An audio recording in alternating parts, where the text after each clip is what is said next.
Okay, so good morning everyone. We are starting today with phylum Chordata. We have covered completely phylum non-Chordata, okay, where we learned about the different phylum Porifera, Nidaria, Platyhelminthes, Escalamenthes, Annelida, Orthopoda, Mollusca, Echinodermata, and then Hemichordata, which was half chordata. We called that half chordata. Okay, so now we'll go ahead and we will complete the last part of our chapter, that is phylum Chordata. It will take like 2 to 3 days to complete it. Okay, in like 2 to 3 classes basically. Okay, so let's just start then. So the earth formation took place like 4600 million years ago. Okay, 4600 million ago. And when the earth formation took place, you know that from prokaryote to eukaryote the organism started developing. Okay, the organism started developing different characters, they adopted different body structure, like the body structure they adopted, right? Different like the ways. So as suppose, just suppose, like the fish came, okay, and as they started coming, their body movement was important part, their body movement was an important part. तो वहां पे उनका body movement हो रहा है. तो जैसे जैसे उनकी बॉडी मूवमेंट बढ़ा, उनकी बॉडी में एक फिक्स्ड और रिजिड स्ट्रक्चर की नीड पड़ी. Okay, उनकी बॉडी में एक फिक्स्ड और rigid structure was needed in their body, and that rigid structure will which help them in their movement, in their body, and like they can move fast than the non-chordates, and that structure is called as notochord. Okay, हमने उसे क्या बोला?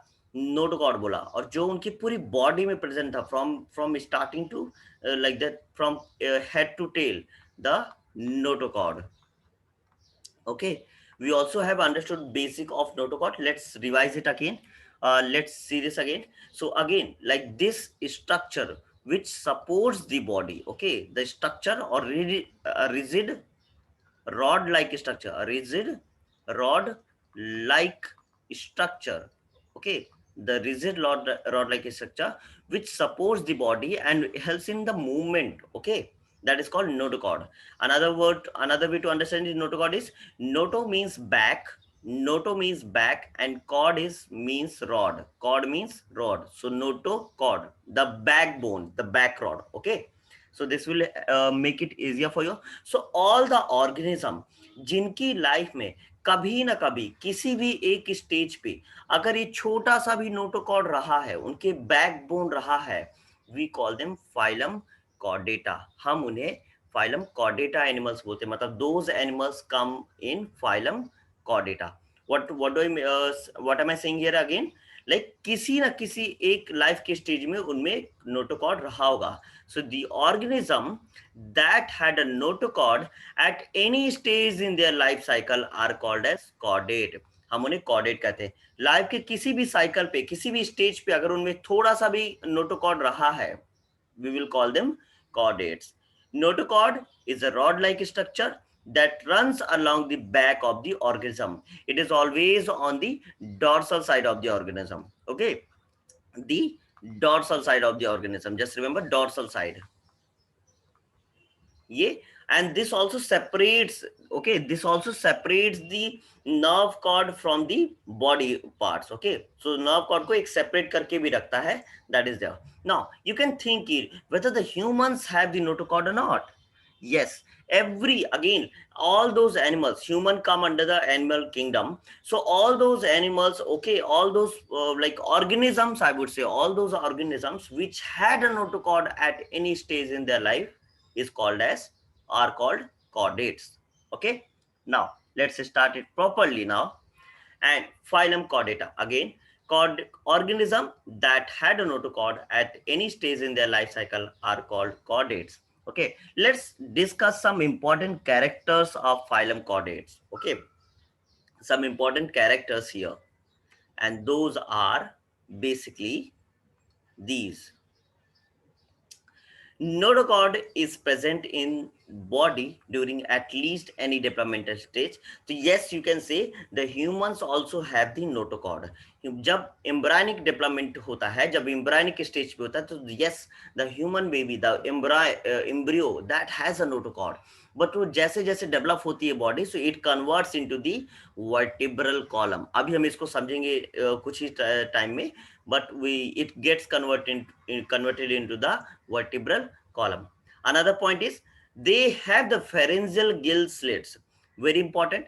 तो यहाँ पे pharyngeal gill slits का मतलब क्या होता है? जो फार्निक्स है, जो फेरिंग्स है, फेरिंग्स जो कहाँ है, जो नोज और माउथ का जहाँ पे ओपनिंग्स है, वो जब नीचे आपके नेक पे अंदर मिलते हैं, जहाँ पे मिलते हैं, they both, that is pharynx. उसके नीचे लैरिंग्स, और जो ईसोफेगस से तो आपका कहाँ पे जाता है? लंग्स में चला जाता है, राइट? ओके, सो फेरेंजियल गिल्स है, तो उनकी पोजीशन की वजह से ये जो गिल्स हैं, ये जो ऐसे यहाँ पे स्लिट्स होते हैं, कटे कटे ग्रुप्स होते हैं, ये फेरिंग से अटैच होते हैं, इसलिए उनको फेरेंजियल गिल स्लिट्स कहा जाता है, because of their position in the body. Okay, अभी I will explain these 2 point more in detail. Okay, अभी थोड़ी ही देर में समझाएंगे. Pharyngeal gill slits are present in the body during at least any developmental, मतलब किसी भी स्टेज बॉडी के, चाहे बर्थ से चाहे एडल्ट एज आने में, किसी भी अगर स्टेज में अगर ये चीजें रही होंगी, तो they will be called as chordates, chordata. Single tubular spinal cord is present on the dorsal side. I will explain this. Heart is present on the ventral side, मतलब फ्रंट की तरफ हार्ट होता है, फ्रंट की तरफ heart होगा. Okay, now let's understand these the first, second and third point in detail. Okay, थोड़ा सा डिटेल में पढ़ लेते हैं. Here, so you can see this large fish having the cuts here. ये these are the gills, slits. Okay, इन्हें हम बोलते हैं slits बोलते हैं, ये कटे हुए हैं, slits है, these are the slits. Okay, और ये slits अगर हम अंदर से if you have a look at them from inside, okay, at cellular level, they look like this, ऐसा इस तरीके से दिखाई पड़ते हैं. Okay, and these are called to be gills. हम इन्हें गिल्स कहते हैं, इन्हें हम क्या बोलते हैं? गिल्स कहते हैं. और इनका काम क्या है?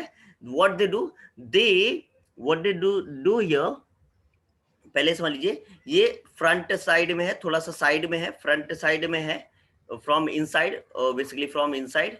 Okay, from inside. Now what did they do here? they they absorb. क्या करते हैं? इनका काम क्या है? absorb the oxygen dissolved in water, मतलब कि उस ऑक्सीजन को वे एब्जॉर्ब कर लेते हैं और टिश्यूज में पहुंचाते हैं, सेल्स में पहुंचाते हैं, जो कि वाटर में डिसॉल्व होती है, डिसॉल्व इन वाटर. सो ये इनका काम है, गिल स्लिट्स का काम है. This is how. और इनकी पोजीशन जो होती है फेरिंग्स के पास होती है, इसलिए हम कहते हैं इन्हें फेरेंजियल गिल स्लिट्स कहा जाता है. ये एक बड़ी मछली हो गई. छोटी मछलियों में कैसे दिखाई देता है? You can have a look at here. Can you see this? ये जो आपको स्लिट्स दिख रहा है ना, ये जो कटा हुआ पार्ट दिख रहा है, स्लिट दिख रहा है, this is Gill slit here. यहाँ पे ये स्लिट है, याद रखिएगा.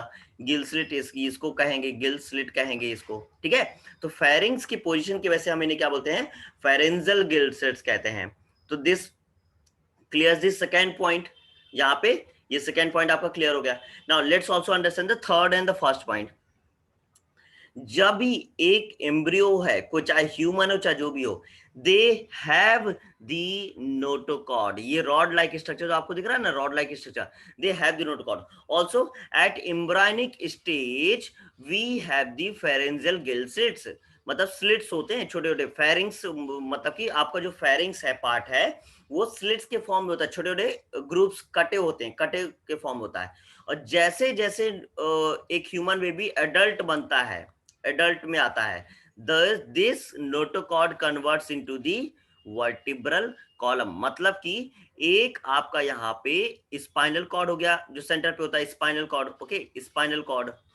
ओके, और स्पाइनल कॉर्ड, ठीक है, यहाँ पे. और इसके चारों तरफ ये वर्टिब्रेट्स क्रिएट हो जाते हैं, वर्टिब्रेट्स क्रिएट हो जाते हैं, vertebrates. Okay, and those are called to be vertebral columns. हम इन्हें वर्टिब्रल कॉलम कहते हैं. मतलब नोटोकॉर्ड जो है आपका, spinal cord, nerve cord is separate, is different, but notochord जो स्ट्रक्चरल सपोर्ट है, वो वर्टिब्रल कॉलम बन चुका है. एक और पॉइंट था, ट्यूबुलर हॉलो नर्व कॉर्ड और dorsal hollow nerve cord. Tubular nerve cord इधर you can say tubular, tube की तरह, और हॉलो। तो हमारी बॉडी में हॉलो नर्व कॉर्ड होता है। Let me show you that here. समझिए, जब इम्ब्रानिक, ये देखिए यहाँ पे देखिए, this is called nerve cord. ये पीला वाला जो पार्ट दिख रहा है, येलो वाला पार्ट दिख रहा है जो, ये है आपका नर्व कॉर्ड है। Okay, that is nerve cord, sorry CHORD, nerve cord है यहाँ पे। ठीक है, ध्यान दीजिएगा।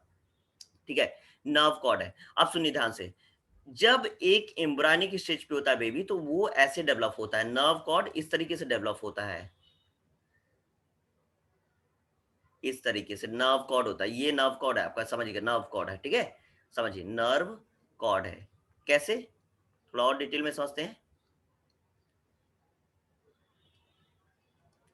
तो ये आपका जो बैक साइड है, ये स्पाइनल कॉर्ड बना लेता है, स्पाइनल कॉर्ड बनाता है। ओके, स्पाइनल कॉर्ड बनाता है, स्पाइनल कॉर्ड बना लेता है। और ये यही हिस्सा आगे जाके इस तरीके से स्वेलिंग हो गई है। ओके, स्वेलिंग हो गई है, स्वेलिंग जो हुई है यहाँ पे, this forms the brain, this forms the brain of the body, and together this entire system is called to be nervous system. इसे हम क्या बोलते हैं, नर्वस सिस्टम बोलते हैं। इस पूरे को हम क्या बोलते हैं, नर्वस सिस्टम कहते हैं हमें इसे, नर्वस सिस्टम। मतलब कि नर्व कॉर्ड और plus, sorry, spinal cord plus brain को हम बोलते हैं नर्वस सिस्टम। तो अब अगर आप यहाँ पे देख सकते, nervous system is continuous with the brain. यहाँ पे देख सकते हो, ये जो रॉड गई, ये देखिए आप, यहाँ पे ये गया, और लास्ट में ये ब्रेन के फॉर्म में इस तरीके से डेवलप हो चुका है। ये आपका पूरा नर्वस सिस्टम है, और ये बनता है नर्व कॉर्ड से बनता है, याद रखिएगा, नर्व कॉर्ड से बनता है, नर्व कॉर्ड से। ओके, तो अभी क्लियर हो गया। And this is hollow. Hollow होता है, CSF भरता है, याद आया, सेरिबुलम स्पाइनल फ्लूइड भरा होता है, राइट। तो ये होता है सेंट्रल नर्वस सिस्टम। ठीक है, इज दिस क्लियर नाउ? अभी क्लियर है सभी को, याद रहेगा सभी, so you don't forget, you don't get confused. Is this clear guys, completely perfectly everyone? Is there anything that you have any doubts? So I will explain that again. Quickly let me know. Okay, I hope this is completely clear for everyone now. Okay, how dorsal nerve cord is there, how humans have notochord in their embryonic stage. Okay, so let's go ahead and learn more about the phylum chordate. Okay, now phylum chordata is divided into mainly two types. Okay, acrania. Okay, just remember that, acrania. So these are the सब phylums. ये अब सब phylum पे हम divide कर रहे हैं, सब फाइलम। ठीक है, यहाँ पे अब हम सब फाइलम बात करेंगे। सब फाइलम एक्रेनिया, और we call it protochord, Protochordata, Protochordata. Acrania का मतलब होता है without cranium, without cranium. If you remember from last year, cranium was the brain box, cranial cavity. If you remember, cranial cavity, cranium was the brain box, जिसके अंदर हमारा jelly like जो brain होता है, वो क्रेनियल कैविटी के अंदर establish होता है, राइट, अंदर भरा होता है, राइट। जेली लाइक स्ट्रक्चर हमारा क्रिब के अंदर होता है। तो वो किस में ब्रेन बॉक्स है, किन में क्रेनियम है। तो विदाउट क्रेनियम वालों को, विदाउट ब्रेन बॉक्स वालों को हम वी विल कॉल प्रोटोकॉर्डेटा। और यहाँ पे आता है क्रेनियाटा। क्रेनियाटा का मतलब होता है with cranium. Okay, with cranium, with with cranium. Okay, with cranium मतलब अगेन विथ ब्रेन बॉक्स, मतलब उनमें ब्रेन बॉक्स होगा ही होगा, क्रेनियल कैविटी होगी। ठीक है, तो ये हम पढ़ेंगे प्रोटोकॉर्डेटा, वर्टिब्रेटा। इनको हम वर्टिब्रेटा कहते हैं। वर्टिब्रल कॉलम पूरी तरीके से डेवलप हो चुका है, इसका दूसरा नाम क्या है, वर्टिब्रल कॉलम बन चुका है। ब्रेन बॉक्स आ गया, वो नर्व कॉर्ड से बनता है, स्पाइनल कॉर्ड उसी बस से बनता है, इसीलिए अब हम उन्हें क्या बोलेंगे, वर्टिब्रेटा, मतलब कि vertebral column, vertebral column, vertebral column, vertebral column. Okay, vertebrata, vertebral column, just remember that. Okay, vertebral column यहाँ पे। ठीक है, और इसके दो टाइप होते हैं, यूरोकॉर्डेटा एंड सिफ्लोकॉर्डेटा। पहला ये है, दूसरा Urochordata and Cephalochordata. And then Vertebrata में हम पढ़ेंगे क्रेनियाटा। इनमें हम मेनली 6 टाइप्स के पढ़ेंगे, इनमें हम 6 टाइप्स ऑफ पढ़ेंगे, जिसको हम डिवाइड करते चलेंगे बाद में आगे। ठीक है, तो ये क्लासिफिकेशन है, ये डिवीजन है, कैसे हमें फाइलम कॉर्डेटा को पढ़ना है। Is this clear for everyone? So we can start sub phylum urochordata. हमें प्रोकॉर्डेटा के बारे में नहीं पढ़ना है ज्यादा, बिकॉज वो हमारे सिलेबस में नहीं है, हम उस पर ज्यादा ध्यान नहीं देंगे, बट उसके टाइप्स हमें बहुत पढ़ने हैं, जैसे यूरोकॉर्डेटा एंड सिफ्लोकॉर्डेटा। ओके, चलिए आगे बढ़ते हैं। अब आते हैं सिफ्लोकॉर्डेटा में। देखिए, सॉरी, यूरोकॉर्डेटा में सब फाइलम यूरोकॉर्डेटा। नाउ इनको हम यूरो किस लिए कहते हैं, यूरोकॉर्डेटा किस वजह से कहते हैं, what is the reason by that, हम वो भी समझेंगे। अब समझते हैं। These are the basic examples, ये है आपके यूरोकॉर्डेटा जो कि ओशियन के अंदर पाए जाते हैं। ये एक्सक्लूसिवली आपके मरीन एनिमल्स हैं। These are exclusively marine animals, मतलब कि ये सिर्फ और सिर्फ मरीन मतलब कि मरीन वाटर में ही पाए जाते हैं, मरीन वाटर में, फ्रेश वाटर में नहीं, only marine water, that is salty water होता है इनमें, ठीक है। इस तरीके के दिखाई पड़ते हैं। ऊपर ये बड़ी सी कैविटी होती है, ऐसे बड़ी सी कैविटी होती है, इसको समझेंगे हम क्या है, ठीक है। यहाँ पे ध्यान दीजिए। तो ये क्या होता है, these are exclusively marine animals, ये मरीन एनिमल्स है जो कि आपको प्लांट की तरह दिखाई देंगे, रॉक की तरह दिखाई देंगे, बट ये एनिमल हैं। These are mostly sessile. Sessile का मतलब क्या होता है, नो मूवमेंट, नो मूवमेंट, इनमें कोई भी मूवमेंट नहीं होता। ये कि मतलब कि बेड में, सी बेड में जाके अपना स्टेब्लिश होते हैं, मतलब सिट एक जगह बैठ जाते हैं, आप रुक जाते हैं, मतलब कि हमेशा फिक्स्ड रहते हैं। Like Porifera, they do not move. But इनमें और भी चीजें डेवलप हो चुकी, ज्यादा कैरेक्टर्स आ चुकी, इसलिए कॉर्डेटा फैमिली से आते हैं ये। तो क्या होता है कि जब ये इनिशियली लार्वा स्टेज में होते हैं, तब इनका लार्वा पानी में तैरता रहता है, और जैसे जैसे वो डेवलप होता है तो ये जाके बेड सी बेड में जाके बैठ जाते हैं, वहां पे स्टेब्लिश हो जाते हैं। तो समझिए, इनको हम यूरोकॉर्डेटा क्यों बोलते हैं, फिल्टर फीडिंग एनिमल है, मतलब इनकी बॉडी में ये यहाँ से एनिमल्स आते हैं और ये that is how they eat the small organism. समझिए, body is generally enclosed in leathery test, और इसी को बोलते हैं ट्यूनिक, और composed largely of tunicin, also called animal cellulose. समझिए जरा क्यों ऐसा होता है। तो एनिमल सेलुलोज होने की वजह से, एनिमल सेलुलोज होने की वजह से उनमें क्या आती है, रिजिडिटी आती है। मतलब प्लांट सेल वॉल, जैसे आपने पढ़ा ना प्लांट सेल वॉल, तो रिजिडिटी आती है। रिजिडिटी मतलब कि मूव नहीं करेंगे, स्टिफनेस आ गई, स्टिफनेस आ गई उनकी बॉडी में, ठीक है। और सेलुलोज क्या होता है, सेलुलोज होता है एक शुगर का ही टाइप है, ग्लूकोज पॉलीसेकेराइड, शुगर का ही एक टाइप है। और समझिए, ट्यूनिक क्यों बोलते हैं इनको, जैसे आपने छोटे बच्चों का गर्ल्स का स्कर्ट देखा होगा आपने, ऐसा जो स्कूल का यूनिफॉर्म होता है वो ऐसा होता है, राइट, ऐसा होता है। सॉरी, ये थोड़ा सा, हाँ ऐसा होता है, राइट, ऐसा होता है। And then like it looks like this, ऐसा, राइट, ऐसा दिखाई पड़ता है, राइट, ऐसा होता है, राइट, छोटे बच्चों का यूनिफॉर्म ऐसा होता है। सो ये जो आपको दिख रहा है ना, ये जो आपको ट्यूनिक, इसको बोलते हैं ट्यूनिक, बोलते हैं इसको, इस चीज को ट्यूनिक बोलते हैं, इस चीज को ट्यूनिक। तो वैसा ही शेप दिखेगा आपको, यहाँ पे ध्यान दीजिए, यहाँ पे ये वैसा ही शेप में ऐसा नजर आएगा आपको, कि वैसा ही शेप में नजर आएगा, इस तरीके से, ये इस तरीके से डेवलप हो रहा है, ऐसा दिखाई पड़ रहा है, राइट। इसीलिए हम इसे ट्यूनिक कहते हैं। और ट्यूनिक क्या है, एनिमल सेलुलोज है, एनिमल सेलुलोज है, जो कि इसको एक रिजिड स्ट्रक्चर प्रोवाइड करता है, एक रिजिड स्ट्रक्चर प्रोवाइड करता है। Cellulose is the main substance in the walls of the plant. अब वॉल्स आपको पता है, प्लांट वॉल्स क्या होते हैं, हार्ड होते हैं, स्टिफ होते हैं, right. Helping plants to remain stiff, मतलब रिजिड और फर्म, डिफिकल्ट और इम्पॉसिबल टू बेंड। मतलब इसीलिए क्या है, ये एक ट्री की तरह दिखाई देंगे, लेकिन ये एनिमल्स हैं, क्योंकि इनमें एनिमल सेलुलोज पाया जाता है, इसलिए क्या इनके अंदर स्टिफनेस आ जाती है। इज दिस क्लियर, समझ में आया थोड़ा सा। मैं आपको और समझाएंगे आगे कि अभी एनिमल सेलुलोज की वजह से इनमें और क्या क्या, इनमें कैरेक्टर्स आ जाते हैं कि इनकी वजह से और क्या क्या होता है। Are you getting it guys, guys, are we getting it? Now see, can you see this urochordata here, tunic here, ये दिखता है यहाँ पे ऐसा, ही इसमें होल दिख रहा हो ना, बाहर बड़ी सी कैविटी दिख रही है, ऐसा ऐसे कैविटी दिख रही है। ये इनको क्या होता है, they are also called as sea squirt. Sea squirt भी कहा जाता है इन्हें, हम इन्हें सी स्क्वाट कहते हैं। सी स्क्वाट क्यों बोलते हैं, because they release water, they release water, water मतलब ऐसा नहीं कि प्रोड्यूस करके वाटर को रिलीज करें, पहले वाटर को, ओशियन वाटर को अंदर भर लेंगे, फिल करेंगे, ठीक है, वहां पे करेंगे, और देन दे रिलीज इट, तो बाहर तक फेंकते हैं, इसलिए उन्हें स्क्वीज करके कर रहे हैं, इसलिए सी स्क्वाड कहा जाता है।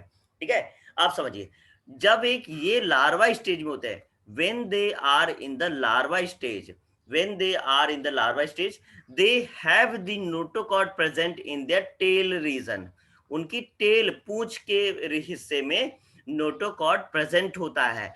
And again, and if the notochord is present at any development stage in the life, they are called as chordates, वो chordate फैमिली में आते हैं। तो एक नोटोकॉर्ड तो उनकी टेल के रीजन में प्रेजेंट होता है एट लार्वा स्टेज।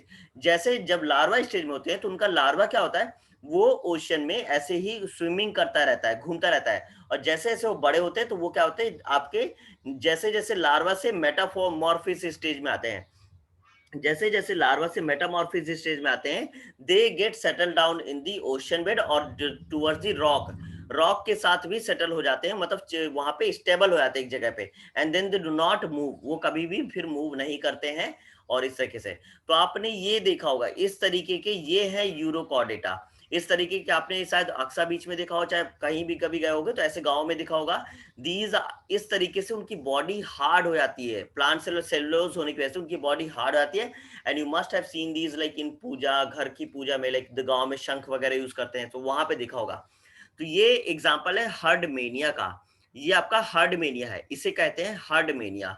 इसी को सी स्क्वाट बोलते हैं, बिकॉज ये पानी को अंदर लेके भर लेता, पहले भरता है फिर वापस रिलीज कर देता है। ठीक है, तो आप समझिए डोलियोलम, ओके, डोलियोलम, इसको बोलते हैं डोलियोलम, इनको बोलते हैं डोलियोलम, जो हमारे घर में पूजा वगैरह पाठ में यूज किया जाता है इनको, राइट, शंख वगैरह जिनको आप बोलते हैं घरों में यूज किया जाता है, डोलियोलम कहते हैं। ये फ्री स्विमिंग होते हैं, बैरल लाइक फॉर्म होते हैं, बैरल की तरह फॉर्म हो रहे हैं। Okay, Oikopleura tailed from living and self secreted house, तो इसको आप जाने दीजिए, इसको नहीं बुझाना कहीं चलेगा, बट डोलियोलम और हार्डमेनिया को आपको याद रखना पड़ेगा। हार्डमेनिया आपका कैसा है, हार्डमेनिया इस तरीके से दिखाई पड़ता है, ये आपका हार्डमेनिया ही है। ओके, ध्यान दीजिएगा, ये आपका हार्डमेनिया ही है, और डोलियोलम आपका ये रहा Doliolum, this is how the Doliolum looks. Okay, इस तरीके से डोलियोलम लुकेगा, देखिएगा। थोड़ा और मैं रिवाइज कर देते हैं, चलिए एक बार रिकैप कर लेते हैं सारा का सारा। these animals are these animals are marine animals, ये मरीन एनिमल्स, एक्सक्लूसिवली मरीन है, फ्रेश वाटर में नहीं, मरीन में ही पाए जाते हैं, मरीन वाटर में। Their body is covered by skin like test और ट्यूनिक, याद रहिए, animal cellulose, animal cellulose tunic से कवर होते हैं, इसकी वजह से उनकी बॉडी बाहर से क्या होती है, बहुत हार्ड स्ट्रक्चर, रिजिड हो जाती है। ठीक है, रिजिड हो जाती है, उनकी बॉडी बहुत रिजिड हो जाती है। Larvae of these animals are freely swimming and notochord is present in the only tail region, जैसे मैंने अभी आपको पिछले एग्जांपल में दिखाया, नोटोकॉर्ड सिर्फ और सिर्फ टेल रीजन में ही प्रेजेंट होता है। ओके, हेंस इसी वजह से उन्हें यूरोकॉर्डेटा कहते हैं। यूरोकॉर्डेटा क्यों, क्योंकि uro is related to urinary tract. ठीक है, ये टेल रीजन, टेल में है, यूरिनरी ट्रैक्ट से रिलेटेड है, यूरिनरी मतलब टेल नीचे की तरफ है। ठीक है, यूरिनरी ट्रैक्ट समझ लीजिए। ठीक है, इसलिए उसे यूरोकॉर्डेटा कहते हैं। लार्वा मेटामॉर्फिस, लार्वा मेटामॉर्फिस क्या होता है कि जब एक लार्वा से transformation of, I will write that here, metamorphosis, metamorphosis, इसको आप यूज कर समझिए, transformation, transformation of larva into adult. जैसे मैं आपको बोलूं कि आप लार्वा से, छोटे एम्ब्रायो से एडल्ट हो गए, तो मैं बोल सकूं आपका मेटामॉर्फोज स्टेट आ गया। ठीक है, स्टेट हुआ आपके साथ, मेटामॉर्फोज हुआ, मतलब कि एडल्ट इनटू एडल्ट में कन्वर्ट होता है। वो भी कब, सेटलिंग डाउन, बॉटम सी में सेटल हो जाते हैं, because they do not move, they do not move at all. Okay, generally these animals are hermaphrodite, everyone knows what is hermaphrodite, everyone knows what is hermaphrodite, क्या होता है hermaphrodite, क्या होता है, right, everyone knows, both male and female reproductive, okay, system is present. System in is present in the same body. Just remember, in the same body, दोनों ही एक ही body में present होते हैं, इसीलिए हम उन्हें क्या बोलते हैं यहाँ पे, हर्मोफ्रोडाइट बोलते हैं. And these are hermaphrodite. Herdmania Doliolum. Doliolum आपने पिछले पिक्चर में देख लिया, इस तरीके दिखाई देता है, और आपका हार्डमेनिया इस तरीके. ये देखिए ट्यूनिक स्ट्रक्चर दिख रहा है आपको, ट्यूनिक ऐसा ट्यूनिक मैंने जो आपको बताया ना स्टार्टिंग में, ट्यूनिक जो गर्ल्स का वो यूनिफॉर्म जैसा होता है, ट्यूनिक स्ट्रक्चर दिख रहा है. So that is why they called to be tunic. Okay, is this clear for everyone? I'll take the doubts now. Now, subphylum Cephalochordata. These animals, ये जो कॉर्डेटा फैमिली से बिलोंग करते हैं, ये यूरोकॉर्डेटा से थोड़ा ज्यादा डेवलप हो चुके हैं, और ये एक स्ट्रक्चर मिल चुका है इनको. फिश लाइक दिखते हैं, ये फिश की तरह दिखते हैं, बट मैं आपको बता दूं कि ये एक्चुअली फिश नहीं होते हैं. These are not fishes. They look like fishes but these are not fishes at all. Okay, तो इन्हें हम कहते हैं सेफलोकॉर्डेटा. सेफलोकॉर्डेटा मतलब क्या होता है कि इनकी बॉडी में notochord is present through out the body length. पूरी बॉडी में, जैसे वहां पे यूरोकॉर्डेटा में सिर्फ टेल रीजन पे नोटोकॉर्ड प्रेजेंट था, इनकी पूरी बॉडी में नोटोकॉर्ड प्रेजेंट होता है. कहने का मतलब क्या है, सिफल जो आपका है, सिफलिक है, जो सिफलिक है, सिफलिक मतलब जो होता है सिफेलो. ओके, सिफलिक और सिफेलो यहाँ पे इसका मतलब है head. Okay, head to tail, head to tail मतलब कि notochord is present. Head to tail notochord is present, and that is why we call them Cephalochordata. इसीलिए हम इन्हें क्या बोलते हैं, सिफलोकॉर्डेटा, बिकॉज हेड टू, पूरा हेड से लेके टेल तक में पूरी बॉडी लेंथ में the notochord is present. That's why we call them Cephalochordata. Okay, इनमें फेरेंजियल जो गिल स्लिट्स हैं, फेरेंजियल गिल्स हैं, ये थोड़ा सा साइज बड़ा हो जाता है. आप देख सकते हो यहाँ पे कितना बड़े साइज का गिल स्लिट है इनमें, तो इनका फेरेंजियल गिल स्लिट्स काफी बड़े हो जाते हैं, बहुत लार्ज हो जाते हैं. Okay, their body is completely developed. They are the post tail end okay, यहाँ पे पोस्ट टेल भी हो गए उनकी बॉडी में, और एनस भी डेवलप्ड है, पूरी तरीके से डेवलप्ड है यहाँ पे. ठीक है, और देयर यहाँ पे याद रखिए, यहाँ पे pharynx is a large and contains gill slits. These animals are unisexual, मतलब कि either male gametes or female gametes will be produced. Gametes will produce either male gamete और फीमेल गैमीट, इस तरीके से. ठीक है, तो इनमें नोटोकॉर्ड पूरी बॉडी में प्रेजेंट होती है, नर्व कॉर्ड भी होती है, इनकी बॉडी काफी डेवलप्ड है, सेगमेंटल मसल्स हैं, लिवर है, इंटेस्टाइन है, गोनाड्स है, यहाँ पे एनस है, पोस्टेल भी है. और this is how it looks actually. This is the actual picture of Cephalochordata, और हम इसे एम्फिएक्सस कहते हैं, एम्फियोक्सस कहते हैं, याद रखिए. ठीक है, we call it, the example क्या है, एम्फियोक्सस. ये टाइप का एक फिश है, बट ये एक फिश नहीं होता है, याद रखिए, ये एक फिश नहीं होता है, ये बस दिखाई वैसा पड़ता है. And this is also completely exclusively marine animal only. ये सरफेस में नहीं पाया जाता, टेरेस्ट्रियल नहीं है, ना ही फ्रेश वाटर में, मरीन एनिमल ही है. Okay, so this is Cephalochordata. if we'll take the doubts now. Okay guys, phylum, subphylum vertebrata or craniata. Craniata, just remember, with cranium, with cranium मतलब कि ब्रेन बॉक्स होगा, ही cranial cavity present होगी, मतलब nerve cord पूरा तरीके से develop होके उनमें प्रेजेंट है, इनकी बॉडी में पूरी तरीके से डेवलप होके प्रेजेंट है nerve cord. Okay, now let's go ahead. So Vertebrata mainly दो टाइप्स होते हैं. Agnatha, just remember this word because this is mention in the text book as well. Agnatha मतलब कि विदाउट जॉज. जॉज आपको सभी को पता है, जबड़े को कहते हैं, मुंह में जो आपका जबड़ा होता है ना, जबड़ा, राइट, जो आपका फेस जो जैसा बना हुआ है, डिजाइन जो है, जबड़ा, जॉज होते हैं, जहां पे आपके टीथ जो है ना, वो वहां पे रखे हुए, इस्टेब्लिश्ड है, राइट, रहे हमारे, तो जॉज बोलते हैं. जिस तरीके हम खाना का जॉज से पकड़ते हैं, इस तरीके से, राइट. तो जॉज, विदाउट जॉज वालों को हम एग्नाथा कहते हैं. उनमें सिर्फ एक ही कैटेगरी आती है, साइक्लोस्टोमेटा. उनमें सिर्फ एक ही कैटेगरी आती है, साइक्लोस्टोमेटा, मतलब उनका जो माउथ है, माउथ में जबड़ा नहीं होगा, उनमें विदाउट जॉज होगा वो. ठीक है, उसमें जबड़ा नहीं होगा। और आता है गैनेथोस्टोमेटा, नेक्स्ट है गैनेथोस्टोमेटा विथ जॉस। जस्ट रिमेंबर, गैनेथोस्टोमेटा मतलब कि विथ जॉस, इनमें जबड़ा प्रेजेंट होगा। Okay, jaw is present. इसमें दो टाइप आते हैं, पाइसेस। पाइसेस क्या होता है? फिश, जिसको आप बोल देते हो, पूरी फैमिली को, क्लास को हम पाइसेस कहते हैं। यहां पे अब हम एक वर्ड यूज करेंगे क्लास। इसके बाद अब आएगा क्लास। और पाइसेस तो सुपर क्लास कहलाता है, बिकॉज इसमें दो अलग, एक बॉनी टाइप के पाए जाते हैं और एक कार्टिलेजिनस फिशेस पाए जाते हैं। तो क्लास अब हम यूज करने वाले हैं वर्ड क्लास। क्लास, क्लास का मतलब क्या होता है?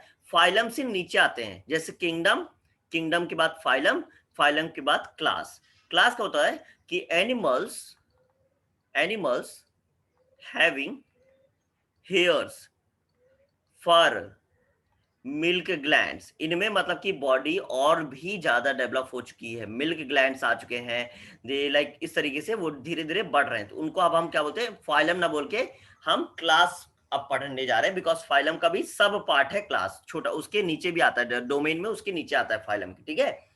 तो पहला पढ़ेंगे पाइसिस, फिशेस, ओके। एंड दूसरा पढ़ेंगे टेट्रापॉड्स, लिम्स मतलब हाथ जो पैर आते हैं, लिम्स जो जब हमारे लेग्स और हैंड्स की तरह दिखाई दे, एनिमल्स में लेग्स ही होते हैं ना, लिम्स पाए जाते हैं। टेट्रापॉड मतलब फोर पोडास, सभी को होता है पोडास मतलब फुट होता है, फुट होता है, फुट। तो चार लिम्ब पाए जाएंगे, फोर पोडास पाए जाएंगे, उन्हें हम टेट्रापॉड्स कहेंगे। उनमें हम चार पांच चीजें पढ़ने वाले हैं। पहला है एम्फीबिया, दूसरा है रेप्टाइल, एप्स एंड मैमिलिया, चार चीजें। यहां से पाइसेस 5 और स्टोमेटा 6, मतलब चाहे यहां से काउंट कर लीजिए 1 2 3 4 5 6। These are the 6 classes, that's what we are going to understand clearly, okay? तो याद रखिएगा, Agnatha without jaws, Gnathostomata with jaws. With jaws वाले में दो आते हैं, पाइसेस मतलब फिशेस और उनमें फिन्स पाए जाते हैं, टेट्रापॉड्स फोर पॉड्स, 4 फुट मतलब उनमें लिम्स पाए जाते हैं। Okay, is that clear? यहाँ पे चलिए मैं आपको और अच्छे समझाते हैं, और डिटेल में चलते हैं, इनके प्रॉपर्टी कैरेक्टर्स की बात कर लेते हैं। नाउ सब फाइलम वर्टिब्रेटा कैरिडाटा के कैरेक्टर्स क्या होते हैं? इन इन एनिमल्स में notochord is replaced by vertebral column. अब यहाँ पे ध्यान दीजिए, जैसे हमने बात किया, जब ह्यूमन बेबी एम्ब्रायो स्टेज में होता है तो उसमें नोटोकॉर्ड प्रेजेंट होता है। जैसे जैसे वो एडल्ट स्टेज में आता है तो वो डेवलप होके क्या बन जाता है आपका? वो बन जाता है आपका वर्टिब्रल कॉलम बन जाता है। याद रखिए, वो नोटोकॉर्ड जो बनता है आपका मीजोडर्म लेयर से बनता है, मीजोडर्म लेयर से, मीजोडर्म, ओके। और यही याद रखिएगा, मीजोडर्म लेयर से बनता है, सॉरी नॉट नोटोकॉर्ड, ये एक्टोडर्म लेयर से बनता है। नर्व कॉर्ड आपका एक्टो मीजोडर्म लेयर से बनता है, ओके। तो नोटोकॉर्ड आपका एक्टोडर्म लेयर से बनता है, क्योंकि ये आपका बाद में आपका वर्टिब्रल कॉलम कन्वर्ट हो जाता है। दे हैव द गिल स्लिट्स, इनमें गिल स्लिट्स होता है, यही डेवलप होके क्या बन जाएंगे बाद में? लंग्स के फॉर्म में आ जाएंगे, पूरा पूरा लंग्स बन जाएगा, फेर्निक्स पूरा डेवलप होके लंग्स के फॉर्म में आ जाएंगे। इनमें पोस्ट एनल पार्ट होता है, मतलब कि टेल होती है, टेल होती है, राइट, इनमें टेल होती है, याद रखिएगा। तो in these animals head is well developed. याद करिए, मैंने जो आपको स्टार्टिंग में बताया, ये नर्व कॉर्ड इस तरीके से पूरी बॉडी में, सॉरी मैं एक बेहतर डायग्राम बनाते हैं।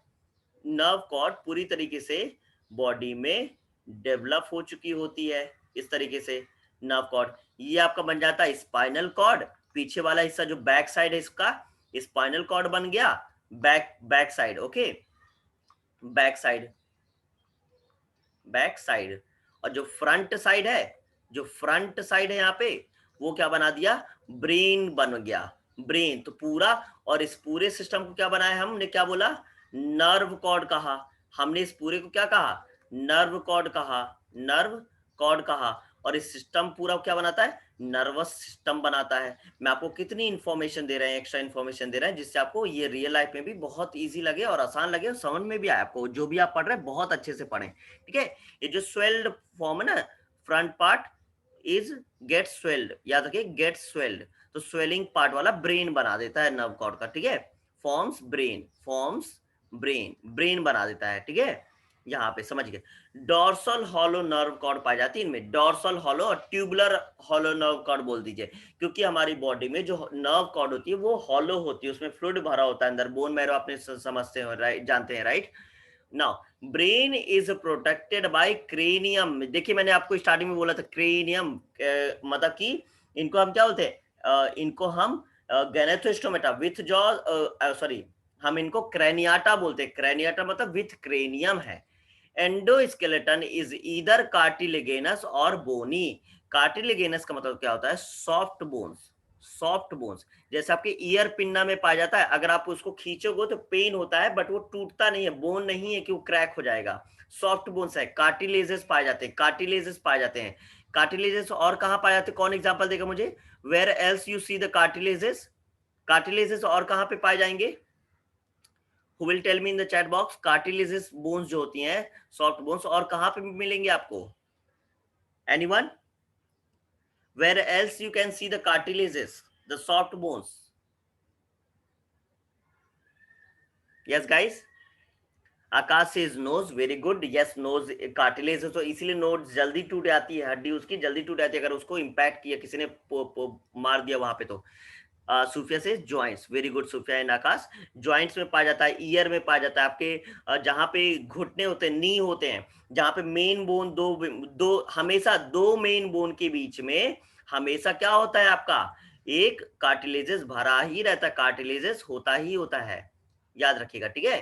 ये एक और चीज मैं बता दे रहा हूँ, स्पाइनल कॉर्ड, मैं आपको एक बार और रिपीट कर देता, spinal cord, okay, spinal cord आपका ये ब्रेन हो गया, और ये पूरा बनाता है नर्व, और इसको वर्टिब्रल कॉलम, नोटोकॉर्ड इस तरीके से सपोर्ट करता है, वर्टिब्रल कॉलम बन के ऐसे वर्टिब्रेट्स बन जाते हैं, वर्टिब्रेट्स। अब आपको और बता दूं, ह्यूमंस में वर्टिब्रेट्स के बीच में बड़ी और एक बड़ी हड्डी के बीच में कार्टिलेजेस भरा होता है, नोटोकॉर्ड इस तरीके से डिस्क के फॉर्म में आ जाता है, जिससे वो मूवमेंट में आसानी रहे, इजी रहे, इस तरीके से नोटोकॉर्ड प्रेजेंट हो जाता है, ठीक है। सम कॉर्डेट्स आर जॉलेस, उनको हम कहते हैं एग्नाथा, सम आर विथ जॉस, उनको कहते हैं गैनोथोस्टोमेटा, गैनोथोस्टोमेटा। सो ये वर्ड आपको याद रखने हैं, ठीक है, you have to remember these words, okay guys. Now अभी यहां तक सभी को क्लियर है, कोई डाउट है तो प्लीज आस्क।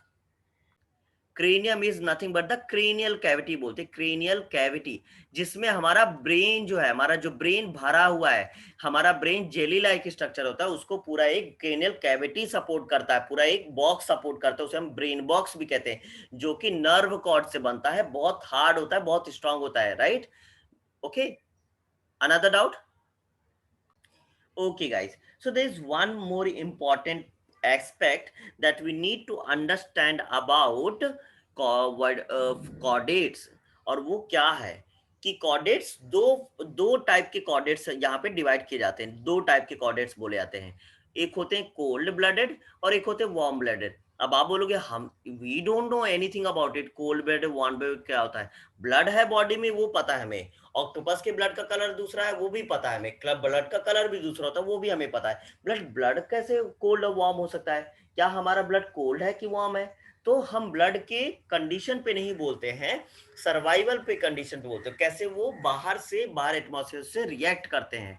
तो कोल्ड ब्लडेड एनिमल्स क्या होते हैं, जिनकी बॉडी टेम्परेचर को रेगुलेट नहीं करती है, जिनकी बॉडी टेम्परेचर को रेगुलेट नहीं करती है, मतलब कि बहुत गर्मी होगी तो उनकी बॉडी भी बहुत गर्म हो जाएगी, या फिर बहुत ज्यादा ठंडी होगी, ठंड होगा मतलब कि विंटर आ जाएगा तो उनकी बॉडी भी बहुत ज्यादा ठंड हो जाएगी, बहुत ज्यादा कोल्ड हो जाएगी, तो मतलब उनकी बॉडी टेम्परेचर को रेगुलेट नहीं करती, टेम्परेचर को एटमॉस्फेयर के अकॉर्डिंग चेंज होती रहती है, मतलब कि जैसा एटमॉस्फेयर वैसे उनकी बॉडी, ऐसा नहीं कि बाहर बहुत ज्यादा ठंड है और अपने आप को गर्म कर रहे हैं, वैसे एनिमल्स को हम बोलते हैं cold blooded animals, cold blooded. और उनमें आते हैं रेप्टाइल्स और फिश आते हैं, फिश मतलब कि मान लो पानी का वाटर टेम्परेचर मान लो 10 डिग्री सेंटीग्रेड है, तो फिश की बॉडी का भी टेम्परेचर क्या हो जाएगा, 10 डिग्री सेंटीग्रेड ही हो जाएगा, ओके।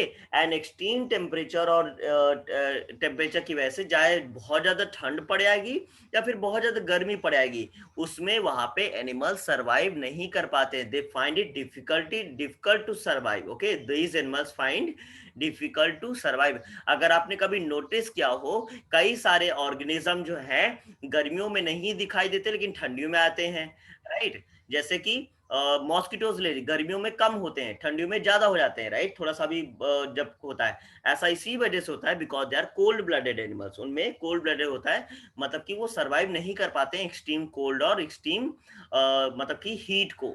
ओके, नाउ अब आते हैं warm blooded animal. Warm blooded animal वो कहलाते हैं, जैसे ह्यूमंस एग्जाम्पल, बाहर बहुत ज्यादा ठंड है, बाहर बहुत ज्यादा कोल्ड है, फिर भी हमारी बॉडी अपने टेम्परेचर को एटमॉस्फेयर के अकॉर्डिंग नहीं, अपने हिसाब से अपने हिसाब से एडजस्ट करके रखती है। जैसे आप बोलते हो normal human body temperature, normal human body temperature is considered to be 30 degree centigrade, right. और रूम टेम्परेचर कितना होता है? 25 degree centigrade. Okay, room temperature. देखिए हमारी बॉडी कितने बढ़िया तरीके से एडजस्ट करके रखती है, अपने आप को एडजस्ट करके रखती है। इन्हें हम जो अपने बॉडी के टेम्परेचर को रेगुलेट करते हैं, जो अपने बॉडी के टेम्परेचर को रेगुलेट कर पाते हैं, हम उन्हें कहते हैं वार्म ब्लडेड एनिमल्स।